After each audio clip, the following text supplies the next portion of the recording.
Welcome to the deep dive. Today we're taking a really fascinating journey into the history of English grammar. Yeah, we are. Our guide is this historical text, The Grammar of English Grammars, and we're not just looking at, dusty old rules. Well, not at all. We're But going to explore how language was understood, how it was taught, even how it was argued about way back when.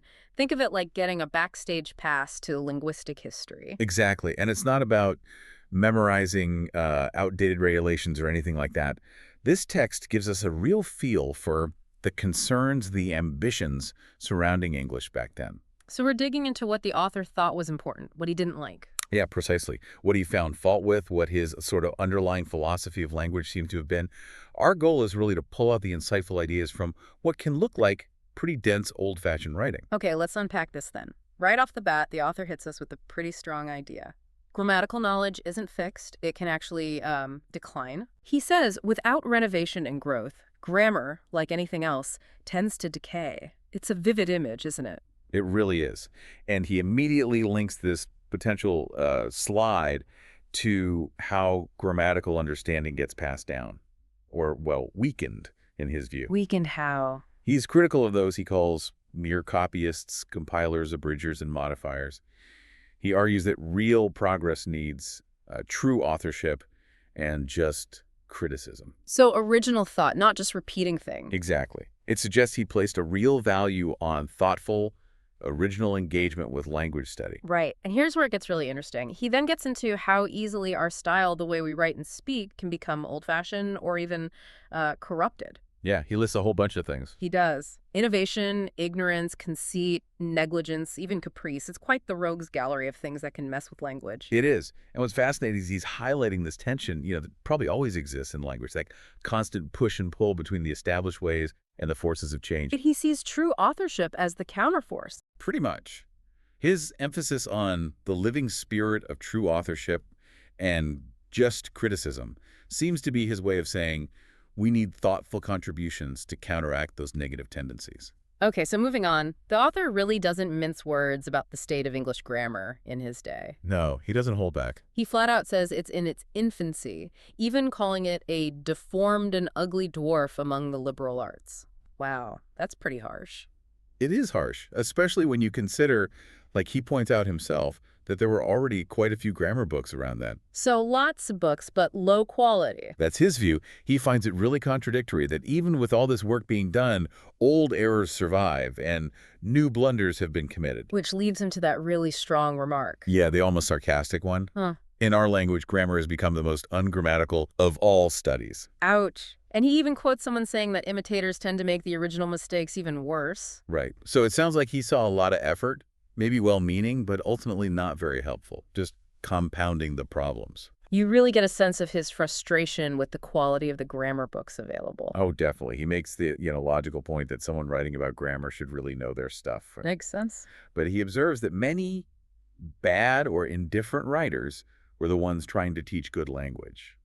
So the result, as he sees it, is that correctness of language and neatness of style are as rarely to be found in grammars as in other books. Exactly. It's kind of a vicious circle then, isn't it? The people needing guidance aren't getting it from the very books supposed to provide it. Precisely. And he takes it further, arguing the fundamental principles of good writing are frequently and so shamefully violated within the grammar books themselves. So the grammar books were ungrammatical. That's what he implies. It paints a picture of a field really struggling to meet its own standards. He does concede that some excellent scholars had looked at English grammar, but It wasn't their main thing. right, not their proper calling, as he puts it. So because it wasn't their primary focus, their efforts, while maybe valuable, might have been inadequate. And then he gets to a crucial point. There wasn't enough incentive, motivation for the most skilled people to really dedicate themselves to writing grammar. Yeah, and what's fascinating there is the implication that being a grammarian wasn't seen as particularly prestigious or, rewarding. Which might explain why he thought the field was dominated by people who weren't quite up to it. Or maybe just weren't fully committed. That seems to be his perspective. Okay, so this leads us to a time when there was apparently a boom in new grammar books. A flood, almost. He mentions about 40 new ones in just 12 years after 1823. many claiming they were better than Murray's work, which was like the standard back then. It does sound like a lot of activity. Yeah. But his opinion of these new books is absolutely scathing. What does he say? He judges them to be, and this is a direct quote, without exception, works of little or no real merit. Wow. No exceptions. None, according to him. That really tells you something about his standards and how he viewed what was going on. And he expresses a real worry, doesn't he? About being copied. He does. That his own work would be copied, and then later on people might mistakenly think he was a copier. That must have been incredibly frustrating. It highlights the maybe lack of clear rules about intellectual property back then, at least in grammar writing. He's clearly proud of his original contributions. Then he wants credit for them. Understandably. He uses that really effective comparison, likening his own grammar to a new, accurate map based on careful surveys, contrasting it with older, less reliable compilations. That's a really clear analogy. He's saying his work is based on original research, a real step forward. Exactly. And he believes that for a new grammar to be worthwhile, it has to genuinely surpass what came before in ingenuity and taste. Just, rehashing old stuff isn't enough. So no value in just compiling. Not in his view. Not for grammar. He seems to think the core principles of practical grammar, the ones developed through long use and tradition, won't be overturned by fads or personal whims. And compiling often implies, for him, inadequate skill and inferior talents. Ouch. He does get a bit more specific sometimes, though, right? Criticizing individuals. He does mention one writer who, while apparently not copying him directly, still produced work he felt was inconsistent, lacking in taste, lacking scholarly depth. His expectations were clearly very high. Yeah, it sounds like it. And he makes a rather cynical observation, too. Which one? That many people just don't know, or maybe don't care to know, more than what the worst grammar books offer. Ah, right. That raises an interesting point about the general level of grammatical awareness back then and maybe the demand for truly high-quality work. Was it really there? And he also points out that endorsements for these lesser books are often given by people who haven't actually read them. That feels very modern, doesn't it, that problem? It really does. It speaks to the difficulty of assessing quality and the power of reputation, even if it's not deserved. Which then leads him into this fascinating, almost philosophical detour about the origins and nature of language itself. Yeah, he contrasts this idea of human language declining with the concept of a perfect original language spoken in Eden. Exactly. He talks about this one language, spoken before people dispersed, originating not from simple sounds, but in the Garden of Eden. And he quotes someone who says Adam had this intuitive discerning that let him name creatures according to their true nature. It connects language to a divine beginning, a state of perfection before the fall. The later degradation of language is then linked to that event, suggesting that knowledge, including linguistic knowledge, now requires painful experience and careful research. It's a very different way of thinking about language development than we might have today. Oh, absolutely. But it reflects the thinking of the time. So from this idea of a potentially lost perfection, he moves to the inherent imperfection of language as we know it. Right. He describes words as mere arbitrary symbols, imperfect tools for really getting our thoughts across accurately. He even brings up Cicero, a master orator, apparently admitting that words often failed him. Which makes you wonder, right? Even with the greatest skill, can any human language perfectly capture everything we need it to? It's a profound question. Is there a fundamental limit built into language itself? Maybe, but then he shifts back to a more practical level. He argues that studying English grammar is valuable. So it's not pointless despite the imperfection. Not at all. He argues that people who disagree are probably basing their opinions on those miserable treatises he was so critical of earlier. Okay. And he draws a strong link between understanding grammar and communication skills. A very strong link.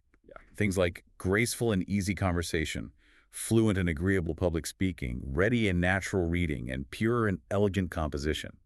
He sees grammar as the essential foundation for all of these. And if young people dislike grammar? He blames the teaching, not the subject. He suggests ineffective methods in schools are the problem. That still feels relevant today, doesn't it? It really does. So what kind of teaching did he advocate for? An approach combining written rules with something he saw as crucial: oral exercises.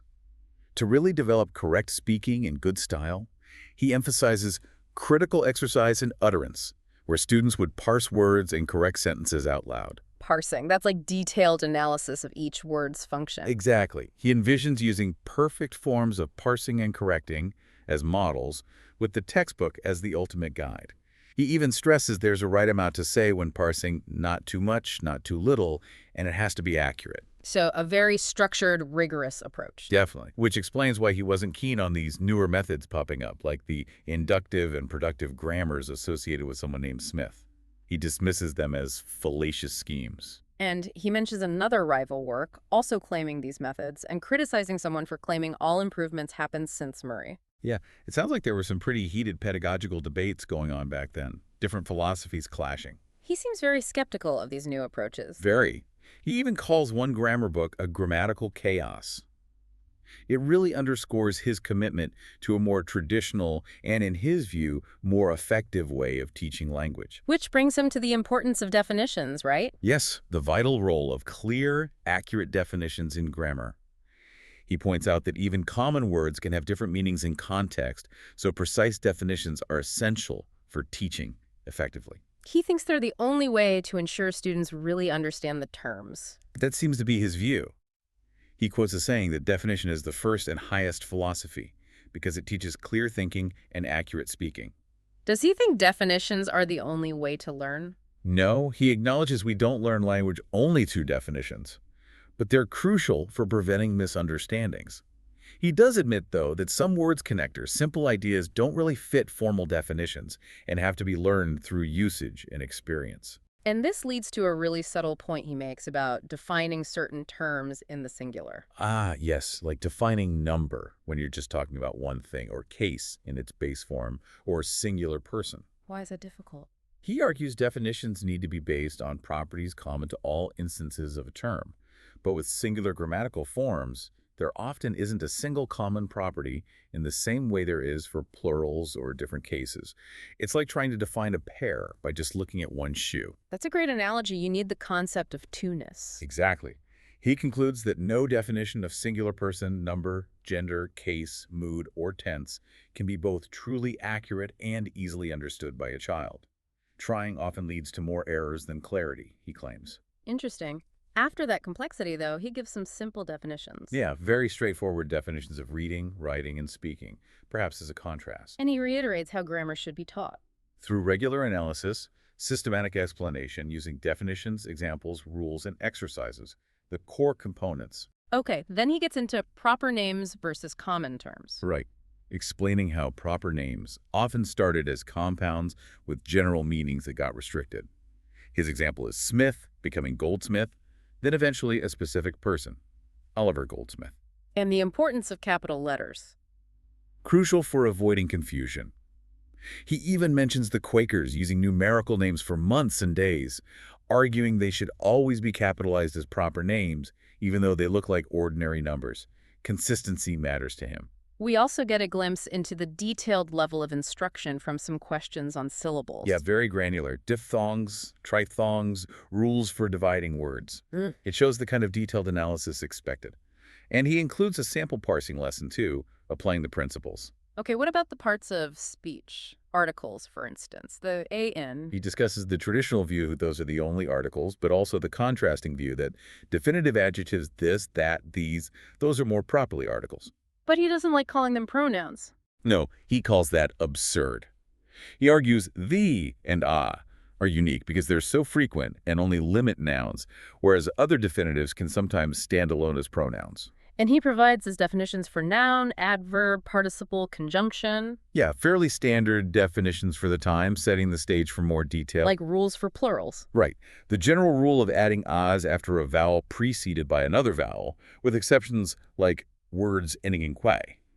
He notes older forms like monies were becoming unfashionable. And words ending in O. He discusses Murray's observation that some take A's, heroes, and others just A's, folios, and advocates for consistent rules based on how words look. What about plurals of proper names? Generally, no plural for the specific individual, but exceptions exist. Multiple people with the same name, the Stuarts, or using a name for character, a Solomon, and names of nations are usually plural with the Greeks. Then there's grammatical gender. He had issues with the definitions there too, right? Big issues. He criticizes defining gender as just the distinction of sex, because it doesn't work for common or neuter gender. He points out inconsistencies in other grammarians' attempts, too, like Wells suggesting 4 genders or Murray implying 5. So applying biological sex to grammar was tricky. Very. But he does clarify that when we personify inanimate objects, giving them life in writing, the word's gender does change to masculine or feminine. He gives an example. And contrasts it with a less effective personification. Right, where the gender seems to stay neuter. Shows his sense of stylistic nuance. Okay, what about the possessive case, the genitive? He brings up Dr. Ash's argument for just adding e's or e's without an apostrophe, like men's. Ash noted the inconsistency of writing Thomas's, but saying Thomas's. Like Loth's point about goddess Grace. Exactly. But our author says general custom won out because the apostrophe is useful visually, distinguishing number in case. Convenience trump etymological purity, perhaps? He also compares adjectives and adverbs showing degrees of quality. Yes, explaining you could say worthier or more worthy. And he criticizes grammarians who incorrectly parse more, or most, as part of the adjective itself, rather than as separate adverbs. How about pronouns? He explains I and thou directly refer to speaker-listener, while others like he can be more demonstrative, that man. And relative pronouns like who don't always need a preceding noun. They can substitute directly. He also questioned punctuation rules. Yeah, especially commas before relative pronouns, noting a disconnect between rules and practice. Which leads into restrictive versus resumptive relatives, that versus who or which. And the importance of choosing the right one for clarity, using examples of good and bad usage from writers of the time. He confirms pronouns have the same features as nouns: person, number, gender, case. Right, and explains how these are shown or inferred, noting interrogatives are always third person. Context matters. He gives parsing examples focusing on these features. He even admits some inconsistencies in his own verb classifications. He does, mentioning categories not in his initial list. He discusses the traditional 4 types: active transitive, active intransitive, passive, neuter. But also alternative views. Yeah, like just transitive, intransitive, parsing passive separately, mentions Webster changing his mind, and he strongly dislikes the newer trend of calling all passives transitive and all neuters intransitive, calls it a most faulty classification. He touches on you replacing thou for singular too. Explaining that custom made you acceptable, even though it technically needs a plural verb. Mentions the older forms are still occasionally used. And auxiliary verbs, helping verbs. Defines them, lists the common ones. Yeah. Explains tense formation from the present, the infinitive with to as a preposition, and forming past tense and participles. He clarifies that will can be a main verb too, right? He willed it. Exactly. Will, willed, willing, willed. Gives examples. Discusses would, similarly, though less definite in time. Suggests maybe they're distinct verbs. What about participles ending in acting as nouns? Gerunds? Explains they become verbal nouns when preceded by articles or possessives, the shaking of a spear. Clarifies they don't take adverbs or objects like verbs do, and criticizes calling them participial nouns if they still act like verbs. Provides a detailed parsing of has as an example. He also discusses words used as both adjectives and adverbs. Yeah, analyzing examples, even questioning a usage by Milton based on definitions and Milton's own usual practice. And then he outlines the 8th praxis of parsing, which involved defining parts of speech, classes, modifications, listing the number of definitions expected for each. Very demanding. Give some concise rules too. Negatives, verb conjugation. Yes, and a definition of a preposition. He gets philosophical again about grammatical relations. Saying the relationships between words should mirror the relationships between the things or ideas they represent. Dependence implies subordination. Revisits definitions of noun and conjunction. Reinforcing basics. Shares questions from the adverb lesson. Mentions exercises on comparing adjectives and inflecting pronouns. And gives syntax rules for adverbs, conjunctions, prepositions, interjections. Right. Explains syntax involves relation, agreement, government, arrangement, more than just concord and government, as some simplified it. And he critiques another grammar author's syntax section. Heavily. Criticizes the organization, lack of clear principles, copying others, adding unsystematic notes, inconsistent parsing examples. But English does have agreements, he says. Yes, fewer than Latin or Greek, but distinct concords.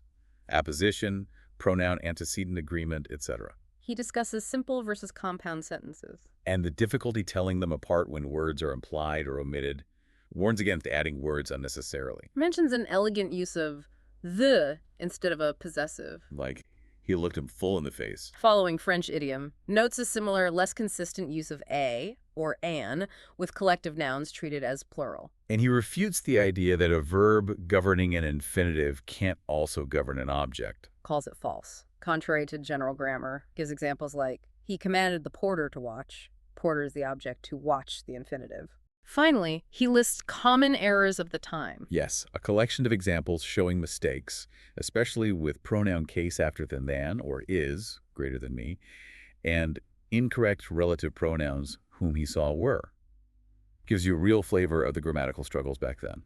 Well, we've certainly taken a deep dive into a historical perspective on English grammar today. We've explored concerns about its potential decline, Heard some really strong criticisms of how it was taught. gained an appreciation for the evolving nature of language, and examined some of these long-standing debates about rules and definitions. And what's so striking, I think, is how many of the issues raised in this text still feel relevant, you know? Like what?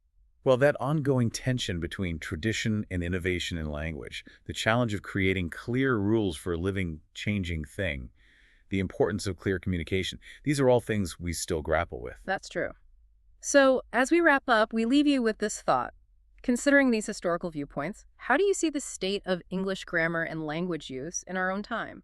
Yeah, what aspects do you think have improved since this author was writing? And what challenges do you believe still remain? Something to think about. Thanks for joining us on this deep dive.